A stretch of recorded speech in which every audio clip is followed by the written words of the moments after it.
Dear Lay, love yourself today, love yourself tomorrow.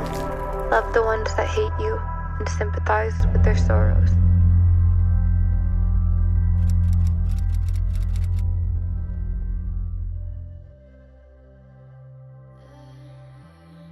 Hi, my name is LAYE and this is a BabyPink exclusive. So I signed to Sony around 2 years ago now. Before being signed to them, it was very different in the sense that, like, I was still making music then, but it was very limited. I guess to me, just because from Montreal, I was never in that music circle too much, so I didn't really know too many producers and songwriters. And then post signing to Sony, it was just album mode too, so I was just being set up with like every producer, every songwriter in Toronto, some in Montreal and LA, and so yeah, for me it just like opened a lot of doors, and a lot of different creativeness, like working with different people.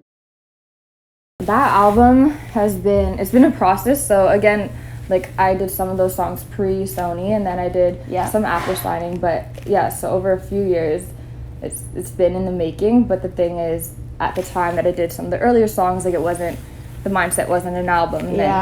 But then what was the mindset back then? It was just creating to create, again, find my sound. So yeah, once I did like the circuit with a bunch of producers, it was like I had like more than enough songs to make an album, and it was like time to make an album. So yeah, it was like a really weird experience because it was taking some of the older stuff, some of the newer stuff, and like trying to find a way to make it cohesive and go together, and having all the different songs from different producers, and like different vocal production on it. It was just trying to find a way to make it all tight and go together.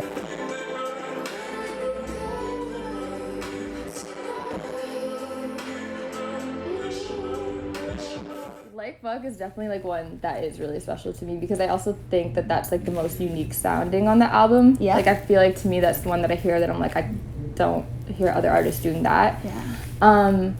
More, I guess, like I've said this I think I tweeted it a while ago, but I'm like, More was one that was like the most personal to me. Then there's like Haven't Had Love, that for me, because I was like before the album too, and it was an old one, but like when I wrote it, I was very much in that like mind space, and that it was like the lyrics were really true to me at the time. So I think like every song kind of has, like I said, I've like looking back now, I'm like I did this album over a few years, but like it has captured kind of like the growth of me, so each song is like kind of a different moment for me. I love that. So what was it like working with Bia in that, for the 8th track? For Boy, like I said, that was one I had done like a while ago, and at a certain point it was like I knew that I wanted to have a feature on it. And yeah, for me, like I knew that I wanted to have a woman on it. And with Bia, it's sad because I never actually got to meet her, but I heard what she put down on it and I loved it, and I like couldn't picture it with anyone else after. It's like it's definitely a hard path to follow, so I think it's just staying motivated and knowing who your people are that keep you motivated. I also think definitely being a woman in music is like hard in many ways, so I think it's all the more important to be supportive of other women in music. And I think that that's something that we don't really like touch on, because I think when you think of a woman in the music industry, you're thinking of all the other like hardships that come with it. But I think one of the big ones is women on women. I think it's just very competitive, so I think support one another.